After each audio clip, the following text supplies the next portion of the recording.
കോൺഗ്രസിലേക്ക് ഒഴുക്ക് തുടരുന്നു എന്ന് ഒരു വാർത്ത കാണുന്നു. ശരിയുമാണ്. കാരണം ഒരുപാട് കാര്യങ്ങൾ അതിൽ നടക്കുന്നുണ്ട്. ഇപ്പോൾ ഈ ജോസ് കെ മാണി എങ്ങനെയെങ്കിലും പിടിച്ച് ഇതിൽ കൊണ്ടുവരുന്നതിനെക്കുറിച്ച് ആലോചിച്ചുകൊണ്ടിരിക്കുകയാണ്. അതിലേറ്റവും കൂടുതൽ അതിന് മുൻപന്തിയിൽ നിന്ന് അത് ആലോചിക്കുന്നതും അങ്ങോട്ട് നടപ്പാക്കണം എന്ന് വാശി പിടിക്കുന്നതുമൊക്കെ ആരാണെന്നറിയോ? കുഞ്ഞാലിക്കുട്ടിയാണ്, മുസ്ലിം ലീഗാണ്. അതിൻ്റെ കാരണം ഇപ്പുറത്തുള്ള ബാക്കി മണ്ടന്മാർക്ക് മനസ്സിലാവത്തില്ല. അതിൻ്റെ കാരണം എന്താണെന്ന്.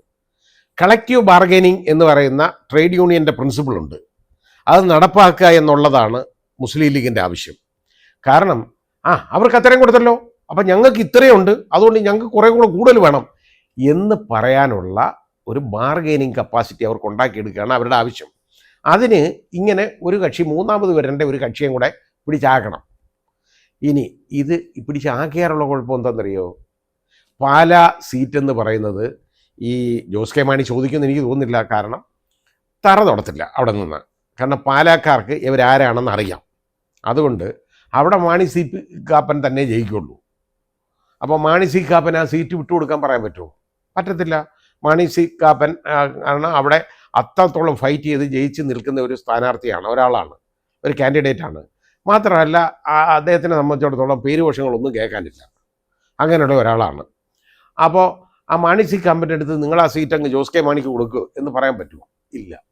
അപ്പോൾ ഈ ഇങ്ങനൊരു സംഭവം യു ഡി എഫിലേക്ക് വരുന്നത് ഒഴിവാക്കാൻ, ഏറ്റവും കൂടുതൽ ഒഴിവാക്കാൻ അതിൽ ശ്രമിക്കുന്നത് നമുക്ക് റോഷി അഗസ്റ്റിനാണ്. കാരണം എന്താണെന്ന് പറയുക, അയാൾ മന്ത്രിയാണ്. മന്ത്രിസ്ഥാനം കിട്ടിയത് എങ്ങനെയാണ്? ജോസ് കെ മാണി തോറ്റു പോയതുകൊണ്ടാണ്. ഇല്ലെങ്കിൽ കരയ്ക്കിരിക്കാനേ ഒക്കുള്ളൂ. ചിലപ്പോൾ ഒരു ചീഫ് വിപ്പ് സ്ഥാനം കൊണ്ട് അവിടെ ഇരുന്നു പോയനെ, ജയരാജിരിക്കുന്ന മാതിരി, അങ്ങനെ ആയനെ. അതിന് പകരം മന്ത്രിയാവാൻ പറ്റിയതിൻ്റെ കാരണം ജോസ് കെ മാണി തോറ്റുപോയി എന്നുള്ള ഒരൊറ്റ കാരണം കൊണ്ടാണ്. അപ്പോൾ റോഷി അഗസ്റ്റിന് ഇത് അള്ളിപ്പിടിച്ചിരിക്കണം. ഇനി കുറച്ച് നാളിലൂടെ കിട്ടും, അത്രയും നാളെങ്കിൽ അത്രയും നാൾ മന്ത്രിയായിട്ടിരിക്കണം. അപ്പോൾ നോക്കിയപ്പോൾ എന്താണെന്നറിയോ, ഇപ്പോൾ ഈ ജോസ് കെ മാണി നോക്കുമ്പോൾ ശരിയാണ്, ഈ പാർട്ടിക്ക് ഒരു എക്സിസ്റ്റൻസ് പോലും ഇനി വരത്തില്ല. ഇടതു മുന്നണി നിന്ന് കഴിഞ്ഞാൽ 3 തരം അവർ തുടച്ച് നീക്കപ്പെടും. ആകെപ്പാടെ 1-2 MLA-മാരുമായിട്ട് ചിലപ്പോൾ കിട്ടുന്നിരിക്കും, അത്രയേ ഉള്ളൂ. അതും കിട്ടുമെന്ന് വിശ്വസിക്കാൻ പറ്റത്തില്ല. മിക്കവാറും ചിലപ്പോൾ 0 വരാൻ പോകുന്നത്. അപ്പോൾ ഈ റോഷി അഗസ്റ്റിൻ പോലും ജയിക്കും എന്ന് കണക്കാക്കരുത്, നടക്കുന്ന കാര്യമല്ല, അങ്ങനെ ആവും. അപ്പോൾ അത് മനസ്സിലാക്കിയാണ് ജോസ് കെ മാണി പതുക്കെ എങ്ങനെയെങ്കിലും ഇപ്പുറത്തെ ചാടാം എന്ന് വിചാരിക്കുന്നത്. അതിന് ഏറ്റവും കൂടുതൽ എതിര് നിൽക്കുന്നത് റോഷി അഗസ്റ്റിനും അദ്ദേഹത്തിൻ്റെ കൂടെയുള്ള ശ്രീ പ്രമോദുമാണ്. അതിൻ്റെ കാര്യം എന്ന് പറഞ്ഞാൽ, കാരണം അതിന് എതിർപ്പ് പറയുന്നത് എന്താണെന്നറിയോ? അല്ലെങ്കിൽ റോഷി അഗസ്റ്റിൻ പറയുന്നത്, അല്ലെങ്കിൽ പാലാ മണ്ഡലം കിട്ടണം. ഈ പാലാ മണ്ഡലം കിട്ടത്തില്ലെന്നറിയാം. അപ്പോൾ ആ പാലാ മണ്ഡലം കിട്ടണമെന്ന് പറയുന്നത് ഇതെങ്ങനെയെങ്കിലും ഒഴിവാക്കുക എന്നുള്ളതാണ് അദ്ദേഹത്തിൻ്റെ ഉദ്ദേശം. പിന്നെ അത് നല്ലതേ ഉള്ളൂ. കാരണം അയാൾ പറയുന്നതിൽ ഒരു കാര്യമുണ്ട്. ഇപ്പോൾ ഇടതു മുന്നണിയിൽ നിന്ന് എന്ത് പറഞ്ഞാണ് നമ്മൾ അതിൽ നിന്ന് മാറുന്നത്, വലതിലേക്ക് പോകുന്നത്? എന്ത് പറഞ്ഞ് നമ്മൾ പോവും? നമുക്കിവിടെ ഒരു കംഫർട്ടബിൾ സോണായിട്ട് ഇങ്ങനെ ഇരിക്കുക നമുക്ക് കിട്ടിയേക്കാണ്. ഇതിൽ നിന്ന് എന്ത് പറഞ്ഞ് നമ്മൾ മറ്റിടത്തോട്ട് പോകും എന്നുള്ള ഒരു കാര്യമുണ്ട്. ആ പറയുന്നത് ന്യായമായ കാര്യവുമാണ്, ഇല്ലെന്ന് പറയാൻ പറ്റില്ല. പിന്നെ ഇവരെ വിളിച്ച് ജോസ് കെ മാണിയെ കൊണ്ടുവരണമെന്ന് പറയുന്ന കോൺഗ്രസ്സുകാരൊന്ന് ആലോചിക്കണം. ഈ കോട്ടയത്തൊക്കെ ആണല്ലോ അവർക്ക് കൂടുതൽ സീറ്റ് കൊടുക്കേണ്ടത്.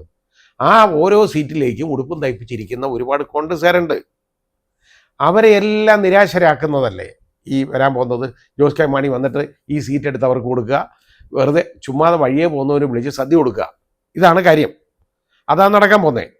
അപ്പോൾ അങ്ങനെ കൊടുക്കാൻ നേരത്ത് ഇതിനകത്ത് വലിയ എതിർപ്പുണ്ടാവും. മാത്രമല്ല, ഈ ജോസ് കെ മാണിയെ കൂടെ കൂട്ടിയാലുണ്ടല്ലോ, ആ ഒരൊറ്റ കാരണം കൊണ്ട് ഒരുപാട് മറ്റ് സീറ്റുകളിൽ ഇവർക്ക് തിരിച്ചടി നേരിടേണ്ടതായിട്ട് വരും, ഒരു സംശയമില്ല. പിന്നെ വേറെ ഒരു കാര്യമുണ്ട്. അത് ഇപ്പോൾ പറയുന്നത് എന്താണെന്നറിയോ? കുഞ്ഞാലിക്കുട്ടി കൊടുത്തേക്കുന്ന ഓഫർ കേട്ടത് പുറത്ത് പറയുന്നതാണ്. കാരണം നമുക്ക് നേരിട്ടുള്ള അറിവല്ലല്ലോ. തിരുവാമ്പാടി സീറ്റ് കൊണ്ടുവന്നാൽ അത് ലീഗിന് വളരെ സാധ്യതയുള്ള സ്ഥലമാണ്. അവിടെങ്കിലും കൊണ്ട് ജോസ് കെ മാണിയെ നിർത്തണം, മത്സരിപ്പിക്കും, മന്ത്രിയാക്കും. മന്ത്രിയായില്ല എന്ത് കഷ്ടപ്പാടാണെന്നറിയാം.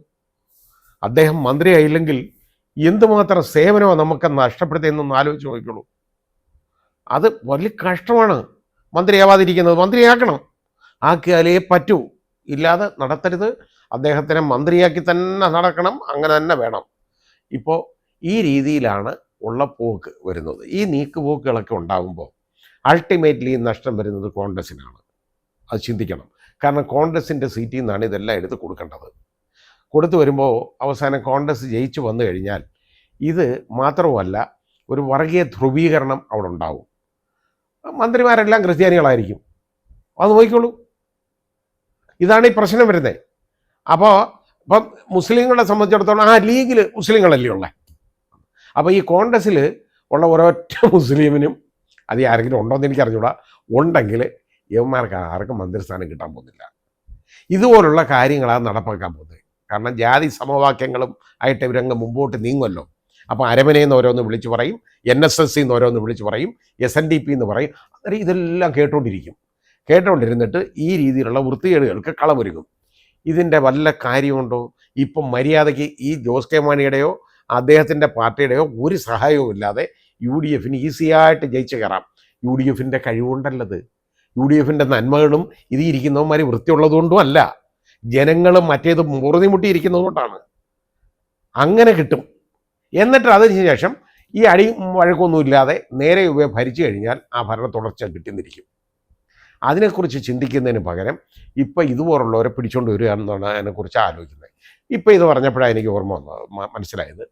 ശ്രീമതി ഐഷ പോറ്റി ഫ്ലൈയിങ് കളേഴ്സിൽ 3 തവണ 2006, 2011, 2016 ഈ 3 പ്രാവശ്യവും കൊട്ടാരക്കരയിൽ നിന്ന് വലിയ ഭൂരിപക്ഷത്തിൽ ജയിച്ചതാണ്. അവസാനം 2016 ശ്രീമതി ഐഷ പോറ്റി ജയിച്ചതെന്ന് പറയുന്നത് 42,000 ശിഷ്ടം വോട്ടിൻ്റെ ഭൂരിപക്ഷത്തോടു കൂടിയാണ്. അവിടെയാണ് ഒരു കാരണവുമില്ലാതെ അവരെ എടുത്ത് മാറ്റിയതിന് ശേഷം ബാലഗോപാലിനെ മത്സരിപ്പിച്ചത്. ബാലഗോപാൽ കൊള്ളത്തില്ലെന്നൊന്നും ഞാൻ പറയത്തില്ല. കാരണം ഇവർ രണ്ടും എനിക്ക് വേണ്ടപ്പെട്ടവരാണ്. പ്രത്യേകിച്ച് ഐഷ പോറ്റി ആണെങ്കിൽ വളരെ അടുപ്പമുണ്ട് ഞാനുമായിട്ട്. ഐഷ പോറ്റിയുടെ ഭർത്താവ് ശ്രീ പോറ്റി, അദ്ദേഹം നല്ലൊരു അഭിഭാഷകനാണ്. ഐഷ പോറ്റി നല്ല വക്കീലാണ്. ഇവരൊക്കെ ഞങ്ങളൊക്കെ വളരെ പണ്ടേ അറിയപ്പെടുന്ന, ഇവരെ അറിയാവുന്ന ആളുകളാണ്.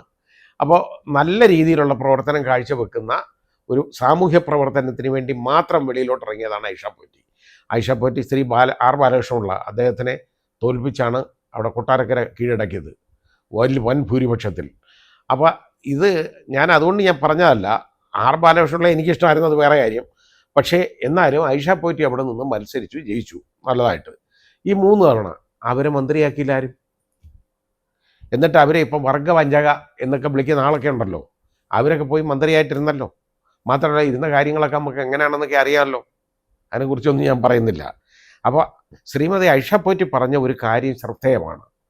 ഞാൻ ഈ പാർട്ടിയിലേക്ക് വന്നപ്പോൾ ഈ പാർട്ടിയുടെ ഐഡിയോളജിയൊക്കെ കണ്ട് ഞാൻ ഇതിലേക്ക് വന്നതാണ്. പക്ഷേ പാർട്ടിയുടെ നിലപാട് ഒക്കെ ഇപ്പം മാറി. ഇപ്പം പാർട്ടിയിലുള്ള ഒരു ഭരണം എന്നൊക്കെ പറയുന്ന ഒരു സ്വേച്ഛാധിപത്യ ഭരണം പോലെ പാർട്ടിയെ അടക്കി ഭരിക്കുന്ന കുറച്ച് ആളുകൾ മാത്രം ഉള്ള ഒരു ലോബി ഈ പാർട്ടി മുമ്പോട്ട് കൊണ്ടുപോകുന്നു. അതിൽ ഞാൻ മനം മടുത്തു. അതുകൊണ്ടാണ് എന്നെ ചിലപ്പോൾ ചീത്ത പറയുമായിരിക്കും, എന്നെ ഈ സഖാക്കളെല്ലാം ചിലപ്പോൾ ആക്രമിക്കുമായിരിക്കും. ഇതുപോലെ ഞാനതൊന്നും കാര്യമായിട്ടും എടുക്കുന്നില്ല. പക്ഷേ എനിക്കിപ്പോൾ ശരി എന്ന് തോന്നുന്നു ഞാൻ ചെയ്യുന്നു. ഏറ്റവും നല്ലതാണ്. കോൺഗ്രസിനെ സംബന്ധിച്ചിടത്തോളം ഒരു ആഡഡ് അഡ്വാൻറ്റേജാണ്.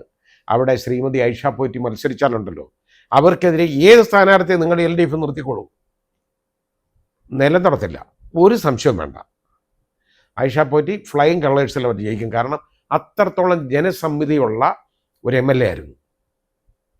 അപ്പോൾ അത് ഏതായാലും അത് കോൺഗ്രസിനെ സംബന്ധിച്ചിടത്തോളം ഒരു വലിയ ഗെയിനാണ് ആ കാര്യത്തിൽ. പക്ഷെ നേരെ മറിച്ച് മറ്റാളുകളെ ഈ പിടിച്ചു വലിച്ച് ഉറച്ചു നിൽക്കുന്നവരെ പിടിച്ചു വലിക്കരുത്. ഞങ്ങൾ ഉറപ്പായിട്ട് അവിടെ നിൽക്കുക എന്ന് പറഞ്ഞാൽ അവിടെ ഉറച്ചു നിന്നോട്ടെ, അവരെ പിടിച്ചു വലിക്കരുത്. അപ്പോൾ വലിക്കേണ്ട വല്ല കാര്യമുണ്ടോ?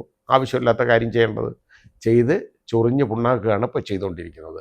ആവശ്യമില്ല. ജനങ്ങൾക്ക് പോലും ഒരു ചിന്താക്കുഴപ്പം ഉണ്ടാവും. ആ രീതിയിലാണ് കാര്യങ്ങളുടെ പോക്ക്. അങ്ങനെ ആകരുത്. അതായരുത് രാഷ്ട്രീയം. കാരണം നമുക്ക് ഇത് കണ്ട് മടുത്തിരിക്കുന്നതുകൊണ്ട് ഞാൻ പറഞ്ഞു എന്നുള്ളതേ ഉള്ളൂ.